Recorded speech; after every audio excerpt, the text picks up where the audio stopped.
Have you ever wondered why some people seem to easily build friendships or find lasting love? There are four key traits that give them an advantage, and today we're going to talk about them. As a singles pastor, I work with countless individuals who had experienced deep relationship pain, maybe divorces, heartbreak, or even the loss of a spouse. And then there were even others who had been longing for a marriage but hadn't found it.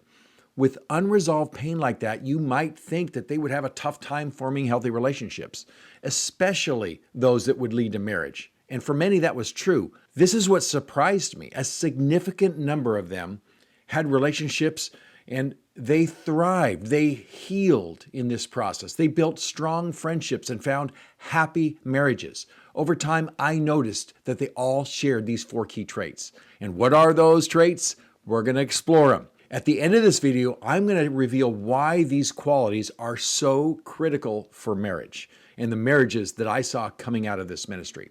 Hi, I'm Dan Houck, and I'm the co-author of the book, Intentional Relationships for Singles, which I and Chris Wataka wrote to help singles have thriving relationships. And people that went through this book not only had great relationships, some got married, but they found that all their relationships got better in their life, whether it's family, friends, coworkers, whatever. So I want to talk about these four traits because they were so impacting to me when I saw them. So let's dive in. The first trait may be kind of Captain Obvious to you, but it's friendliness. You might think making friends requires tons of time and effort, but in reality, it starts with a small but powerful mind shift. It's how you interact with others. Being friendly isn't about how many friends you have, right? You may have 1 million on your Facebook account, but only 2 good ones. So friendliness is a character quality. It's a way of engaging with other people that makes them feel seen, valued, and loved. I love what Proverbs 17:17 says. It says, "A friend loves at all times, and there's a brother that's born for adversity." Friendly people live out this way of showing love to others. They support others, not just to those they know well, but to anyone who comes into their lives. So what does friendliness look like in action? It's being warm. It's making eye contact. It's offering a genuine smile, complimenting somebody's shoes or their outfit or their smile. It's asking questions and listening with interest. Friendly people just bring a positive energy wherever they go. You know those people. You've had them in your own life. It's because they focus on other people, not themselves. I have a friend who owns a highly successful business, and he is very well traveled, and he rubs shoulders with celebrities and very influential business people. Yet when he talks to you, he makes you feel the center of the conversation. He asks you about your life, and he listens intently. He responds with encouragement and curiosity. You see, friends, that is friendliness. It's what makes others feel important, and it doesn't matter who they are.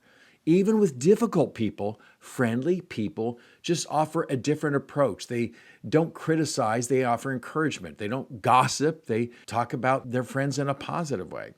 They choose to build others up instead of tearing them down. You know what? Friendly people are also connectors. They actively look for ways that they can connect you with other people that they have in their life. They might see common interests you have. They want your life to benefit from their interaction with them. So let me challenge you. The next time you meet someone, ask yourself, how can I make them feel seen and valued? That small shift of mindset could be the thing that begins a meaningful friendship or even a life-changing relationship. The second trait is they served others. Now, I know we're all busy. We have jobs, we have families, we have responsibilities, and it seems to fill every moment of our day, right? It's easy to think that serving others is just one more thing to add to our plate that we can't really handle. It's going to take more from us than we have. But here's the truth. Serving others isn't about giving up your life. It's about finding deeper joy and meaning and purpose in it. When I say serving, I'm not talking about taking someone's plate at the end of dinner or opening a door. It's when you commit to something that's bigger than yourself. It might mean showing up consistently at a local homeless shelter or volunteering at the animal rescue or maybe volunteering at your church in the kids ministry or leading a small group. It's stepping into a role with intention and saying, I'm going to be faithful to this, even if life is tough. Jesus saw the value of serving others. He said in, I think it was Mark 10:45, the Son of Man came not to be served, but to serve and give his life a ransom for many. And if serving was important to Jesus, to his mission, I think it should be important to ours as well. Serving others changes your perspective. I don't know if you know this, but when you give time and energy and resources to something, you begin to have an abundance mindset in your life. You realize that you have something to offer. You can offer kindness, you can offer wisdom, or just being present with somebody in a time of need. This shift towards an abundance mindset just reduces the feelings of jealousy or comparison you might have. And it also fosters gratitude in your own life. There's a beautiful give and take that happens in serving. When you make a habit of serving others, you begin to notice it when others are serving you. A kind gesture or a helping hand, an encouraging word, whatever, it stands out more clearly and your appreciation deepens. It creates that cycle of giving and receiving that benefits both people. Science even backs it up. Studies show that volunteering and serving others can reduce your stress, can combat depression, it increases your overall life satisfaction, and it's because it takes your focus off yourself, off your own problems, and it connects you with something greater. So I'm going to challenge you today. Where can you serve others with commitment? Maybe it's a cause or something close to your heart or a ministry at your church. Whatever it is, think about that. I'd love to hear what they are in the comments section below. The third trait, they embraced feedback. Now, you might ask yourself, why in the world would I put myself in a place to be criticized? But here's the truth. Feedback is not letting someone tear you down. It's about you being built up. It's a tool that helps you grow. It helps you see blind spots, maybe things that you don't know about yourself.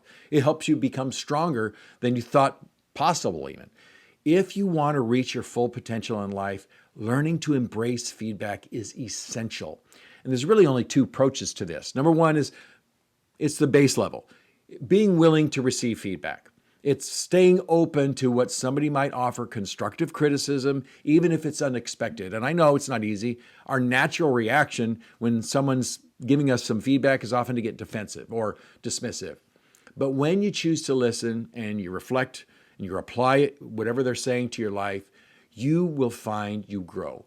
Proverbs 27:6 says this, "Faithful are the wounds of a friend." And I know sometimes the hardest truths come from the people that care about us the most. But those truths have the power to refine us. Now, that's the first. Second approach is seeking out feedback. This is the next level. Instead of waiting for someone to give us feedback, we go to them, we ask, hey, is there some way I can improve my life? This shows both humility on your part and a hunger for growth in your own life. And people who seek feedback often get richer, more thoughtful responses because someone is thinking ahead of how they can help you. Think about this. When you're open to feedback, it helps you stay on track. I remember in my own life when I began speaking, I speak a lot now in my job. I asked someone if they could give me some feedback on how I spoke. I remember after one of my messages I gave, they came up and said, hey, you might want to remove 2 words from your vocabulary. I even have a hard time saying it. And they said, remove and. And is a filler that many people who speak or are nervous speaking say. And I was doing it over and over. So I asked them, next time, will you count how many times I say and. They came back at the end of the message and they said, I only heard it twice. I don't know how many times I was doing it before. It was dozens. But in one session, that feedback had helped me grow. Here's another thing about feedback. Listening to feedback is especially powerful when you're working through conflict. Often in the heat of disagreements, we can focus on defending ourselves and our perspective rather than really hearing the other person. But when you pause and you're willing to receive feedback, whether it's about maybe how they feel hurt or discouraged or misunderstood, frustrated, whatever it is, you gain insight into their perspective and their experience and maybe the root cause of the issue.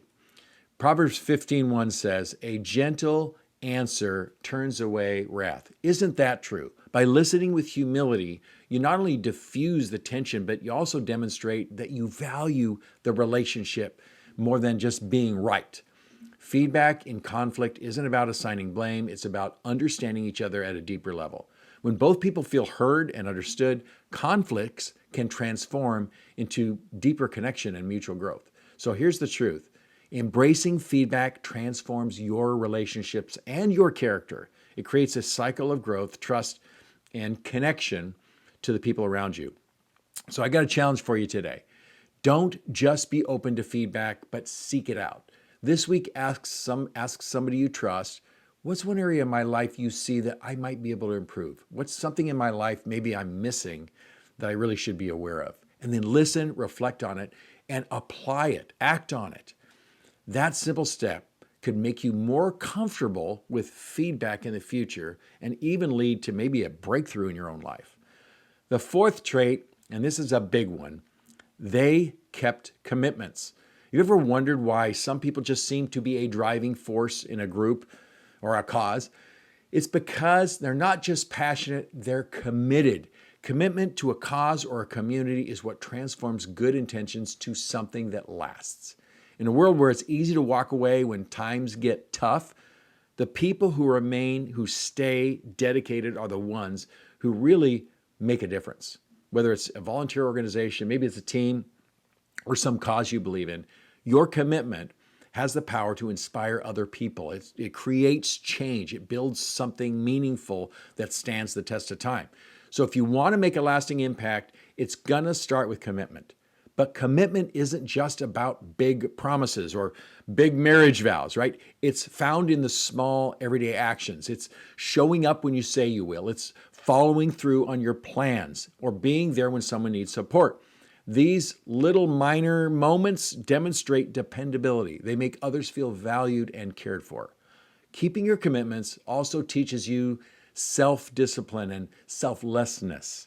It's always easy to honor your word when things are easy. But when life gets tough, that's when commitment shines. Here's something that you may not have thought about. Commitment actually builds resilience. Life inevitably brings challenges. It brings sickness, financial struggles, whatever, misunderstandings. Those people who are committed don't walk away when things are tough. Instead, they face the difficulties face on. They face difficulties together with other people, and they work through towards solutions. And you'll often find people grow closer in the process. Commitment says, I'm there for you. I'm in it for the long haul, no matter what. So here's my challenge in that area. Think about the commitments you have in your life. Big or small. Have you followed through? If not, just make those things right. What can you do to go back and build trust? Maybe talk to somebody in ministry that you had volunteered for and backed out of. Remember, making your commitments isn't about being perfect. It's about being faithful. It's progress over perfection. When you make your relationships a priority and you honor your promises, you're going to create a legacy of trust. So there you have it. Those are the 4 traits. And it's no surprise that those are traits that not only make great marriage material, but would make you a good friend or somebody people would want to be around. And so I'm going to break down the 4 reasons why these things are so critical for a healthy, happy marriage. But before I do, would you mind liking and subscribing to this video? It really will help me get the word out to others. So here's why they're so important. Friendliness is where it all begins. Marriage is at its heart a deep and abiding and lasting friendship. If you're developing the ability to be warm and kind and approachable with others, you're building the skills it's going to take to be a great partner. Friendliness opens the door to connection, and connection's the lifeblood of a healthy marriage. Now, serving, the second one, that's where love comes to life. Marriage really isn't just about one person doing all the work. It's about both people showing up and caring for each other. It's meeting each other's needs. When serving is mutual, it builds trust and gratitude. But when one person feels taken advantage of because they're doing everything, it creates friction in the relationship. Great marriages, they are made by 2 people who serve each other with intention. The third thing is receiving feedback. Now, in a marriage, I hate to break it to you, you're going to get more feedback from your spouse than anyone else in your life. No one will know you better than your spouse. They see your best qualities. They also see the areas where you might be able to grow. A healthy marriage uses feedback to build each other up, not tear each other down. Plus, when 2 people can really listen and grow, Even their conflicts can turn into deeper connection. I've seen that in my own relationships.